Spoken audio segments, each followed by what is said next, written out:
देखो बच्चे ध्यान से, हमारे पास फ्यूल सेल कैसा होता है, यहाँ पे ये बना हमारा इलेक्ट्रोड, एनोड। एनोड पर ना देखो समझ लो फटाफट से, हाइड्रोजन गैस सप्लाई करते हैं,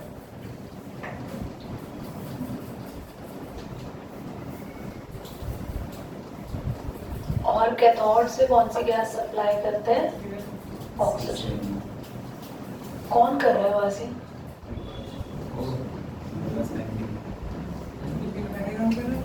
अब हो गया तुम लोगों का बस। तो यहाँ पर दोनों गैसेस जब सप्लाई होती है तो दोनों तरफ आपके इलेक्ट्रोड है, या एनोड, और यहाँ पे कैथोड। जो यहाँ से बाय प्रोडक्ट बाहर निकलता है, बाय प्रोडक्ट बाहर निकलता है वो है, बीच में बना होता है आपका electrode, that can be KOH और NOH। ठीक है, रिएक्शन कैसी होती है वो सीख लो। एनोड पे क्या होता है, हाइड्रोजन जो है वो रिएक्ट करती है OH, या जो OH है ना 2OH माइनस है, तो कन्वर्ट होके बन जाता है 2 यानी कि 2H2 वाटर और 2 इलेक्ट्रॉन। यहाँ ऑक्सीजन है, ये रिएक्शन करता है 2 मॉलिक्यूल ऑफ वाटर से, 2 इलेक्ट्रॉन भी ले लेता है और बना लेता है 4OH माइनस। बच्चों ये 2 इलेक्ट्रॉन नहीं लेगा, ये 4 लेगा।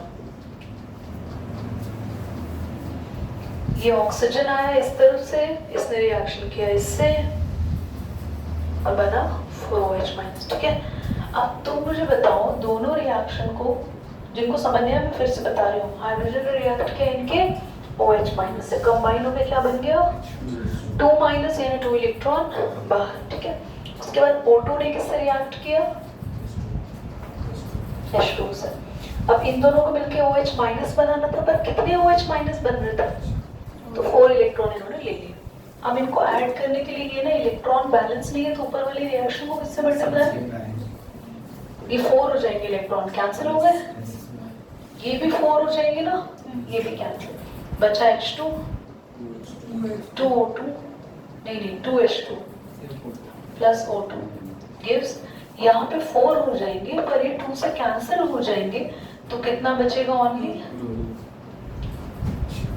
इसलिए इस सेल का बाय प्रोडक्ट क्या है, वाटर। और यही पानी पीते हैं वो लोग जो एस्ट्रोनॉट्स ऊपर रहते हैं। ठीक है, अब तुम बताओ इतने टाइम तक जब वो रहते हैं कितने टैंकर लेके जाएंगे ऊपर, पानी तो हमेशा चाहिए, खाना तो खाते ही नहीं है ना वो, खाने की जगह क्या खाते हैं, टैबलेट्स, स्पाइरुलिना, हाँ अब पिज्जा वहाँ पे सर्विस नहीं है, स्विगी जोमेटो भी खुला नहीं वहाँ पे। चलो मैं बताती हूँ, इससे पहले हम आगे बढ़े बच्चों, ये फ्यूल सेल की 3 एडवांटेज मैंने बताई है, वो ध्यान रखना। सबसे पहले तो ये काम करना बंद नहीं करता, एफिशिएंट है, जब तक आप हाइड्रोजन सप्लाई करोगे, ऑक्सीजन सप्लाई करोगे, ये कॉन्टिन्यूस रहेगा, ये काम करता रहेगा, और कोई पोल्यूशन नहीं हो रहा है इससे, यू कैन सी दैट। हाँ, खराब का तो पता नहीं है ना, इसे तो एक्चुअली मशीनरी है, आपको थोड़ा मेंटेनेंस तो चाहिए, but it won't damage easily. ठीक है, स्टडी करें आगे। पेज न्यू, मुझे कोई बता दो ओल्ड बुक में कौन सा पेज है, किसी के पास ओल्ड बुक है तो तुम्हारी ओल्ड ही लग रही है बेटा, क्योंकि खत्म ही बुक लग रही है। 90 पुरानी बुक में 90 है, नई बुक में 57। कैन यू सी कितने पेजेस उड़ा दिए इन लोगों ने।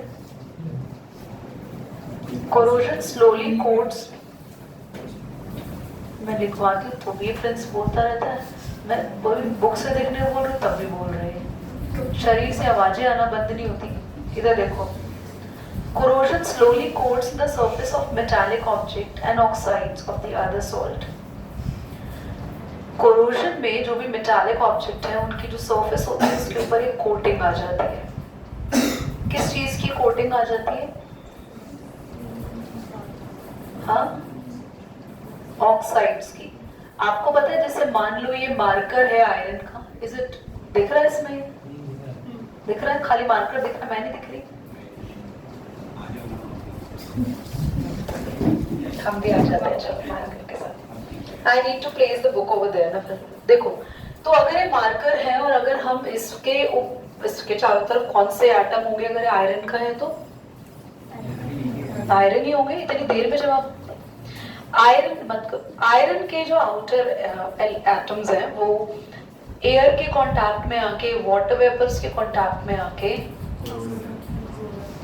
आयरन ऑक्साइड में कन्वर्ट हो जाता है।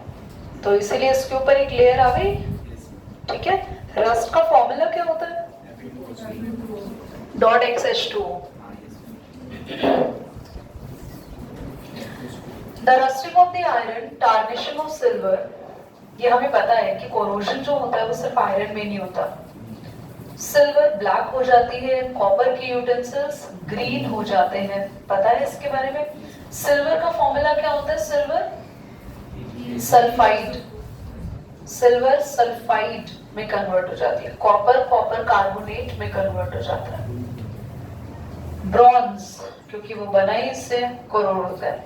It causes the enormous damage to the building, bridges, ships and to all the objects made metal, specially that of iron. We lost crores of rupees. क्या? मार्बल का नहीं, बट मार्बल है ना, किसी भी सावर चीजों से डिस्ट्रॉय हो जाता है। जैसे घर में नींबू का छिलका या नींबू आपके घर के मार्बल पर आ गया तो देखेंगे व्हाइट स्पॉट्स आ जाते हैं किचन स्लैब पे। नोटिस्ड?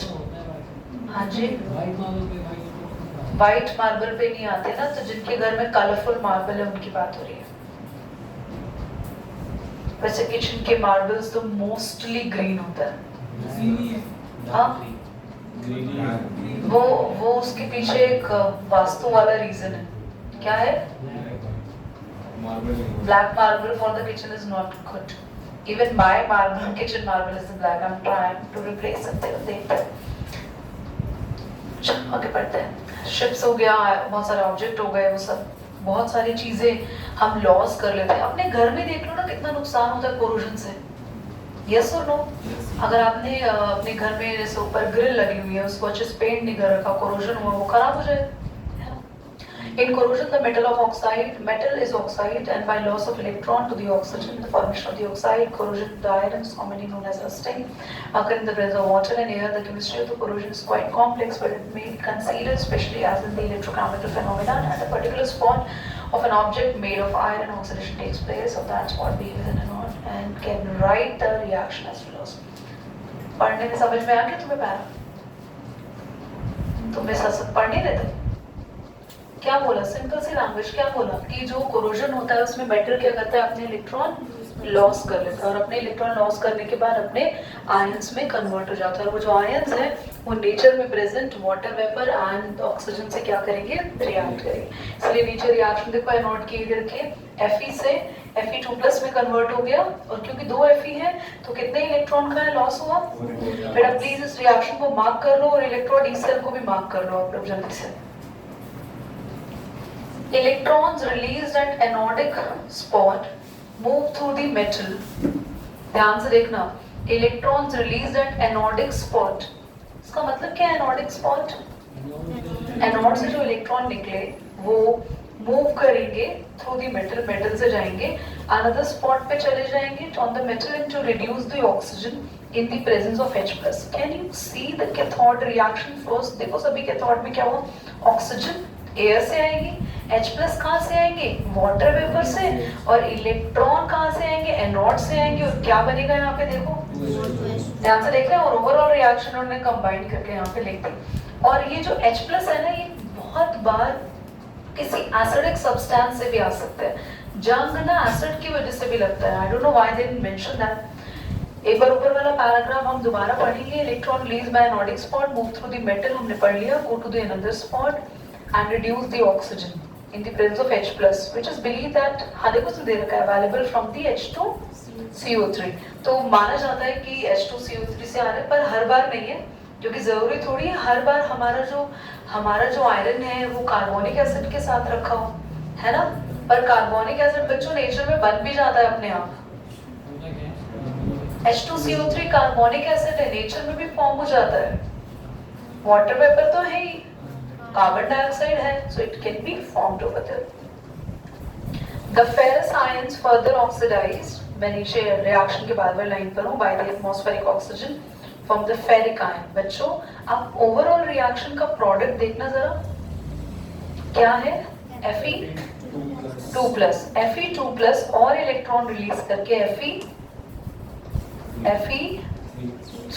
में कन्वर्ट हो जाएंगे। यही लिखी है इसके नीचे लाइन। फेरस आयन जो ऊपर बने वो एटमॉस्फेरिक ऑक्सीजन से फिर से ऑक्सीडाइज होके क्या बना लेंगे? देखो नीचे लिखा है to form the hydrated ferric oxide. तो Fe2O3.X2 में Fe के ऊपर चार्ज कितना है? 3। गुड। प्रिवेंशन ऑफ कोरोजन, एक बार पैराग्राफ रीड करो अपने आप, भावना पॉज करना। Prevention of corrosion of the prime important, which is not only to save the money but also helps in preventing the accidents such as bridge collapse and failure of the key component due to the corrosion. One of the simplest method of preventing the corrosion to prevent the surface of bimetallic object to come in contact with the atmosphere. This can be done by covering the surfaces with the paint by some chemicals known as bisphenol. Everybody. तो आप अगर metal की surface को किसी दूसरी surface से cover कर दें, आपको पता है 4 बच्चे पढ़ रहे हैं सही बुक से, very good. I really appreciate the hard work people are actually doing, still you are having books. आपको एनोडाइजिंग पता है? एनोडाइजिंग कोई बात नहीं, 10th में पढ़ाया, वेरी वेरी गुड।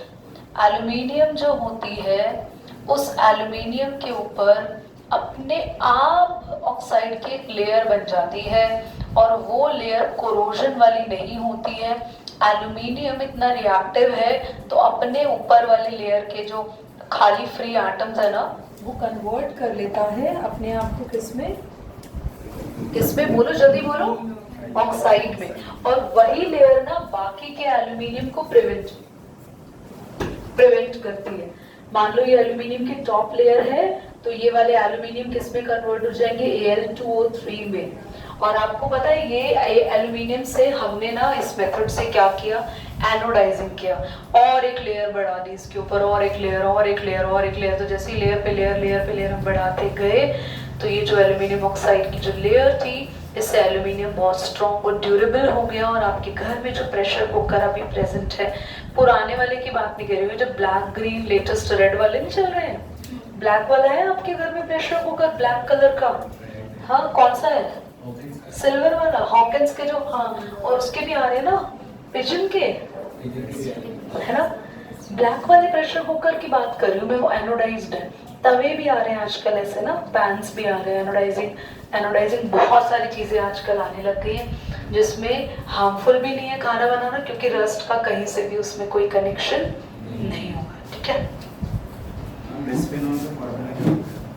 बिस्फेनॉल, आप बताओ बेटा, पॉज करना जरा। पढ़े पेंट करना और एनोडाइजिंग में मैंने आपको, हाँ तो वो तो 10th वाला था, यहाँ पे भी लिख सकते हो।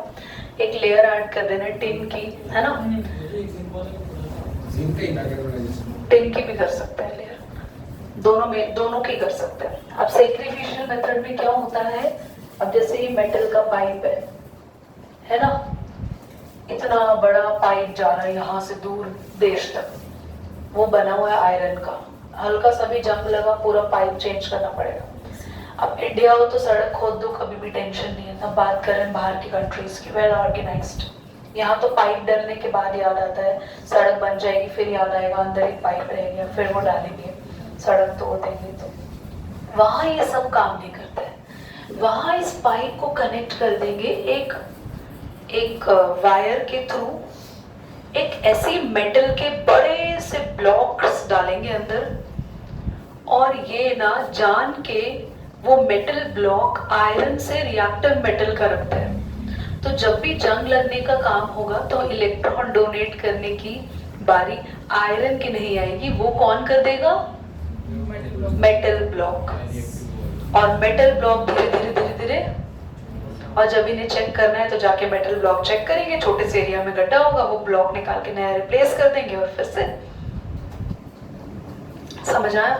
और यहाँ हम क्या करेंगे, हम पूरा खोद देंगे रोड बेटा, अभी हो रही है।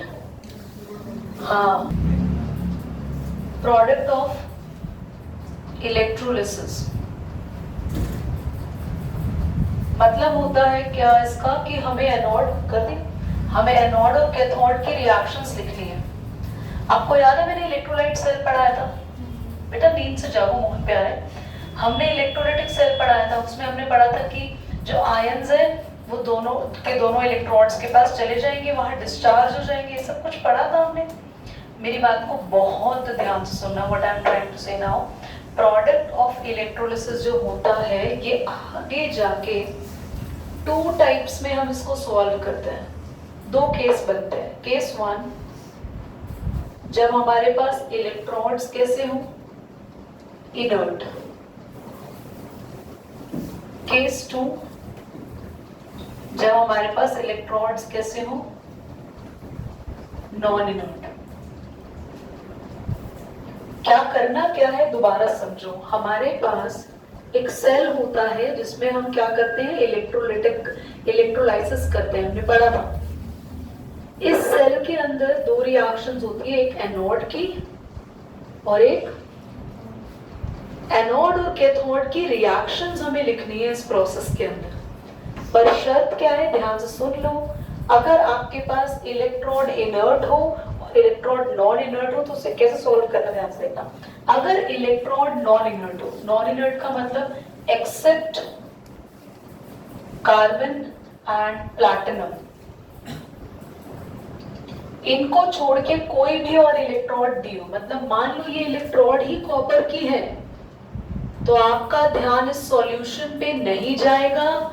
आप रिएक्शन सिर्फ किसको देख के लिखेंगे, हाँ, क्योंकि इलेक्ट्रोड क्या है, नॉन इनर्ट। नॉन इनर्ट का मतलब होता है कि वो कह रही है मैं इनर्ट नहीं हूं, मैं लूंगी रिएक्शन में पार्टिसिपेट। तो इसका मतलब यहाँ पे electrons will participate in reaction. ये ना हो सकता है तुम्हें अभी समझने पे इतना अच्छे से क्लियर ना हो, खाली मेरी बात तो समझ में आ रही है पर दिमाग में भी बैठ नहीं रहा प्रॉपर। क्वेश्चन करेंगे तो बहुत अच्छे समझ में आएगा। इधर देखो, अगर आपका इलेक्ट्रोड कैसा हो, इनर्ट।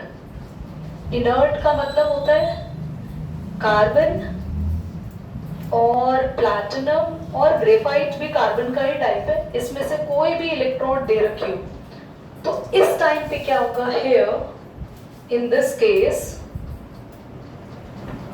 इलेक्ट्रोलिटिक, मतलब आपके इलेक्ट्रॉन्स कैसे इनर्ट, कहेंगे हम तो रिएक्शन में पार्टिसिपेट करेंगे नहीं, तो इन रिएक्शंस को कौन देगा बेटा, सॉल्यूशन। तो इलेक्ट्रोलिटिक सॉल्यूशन विल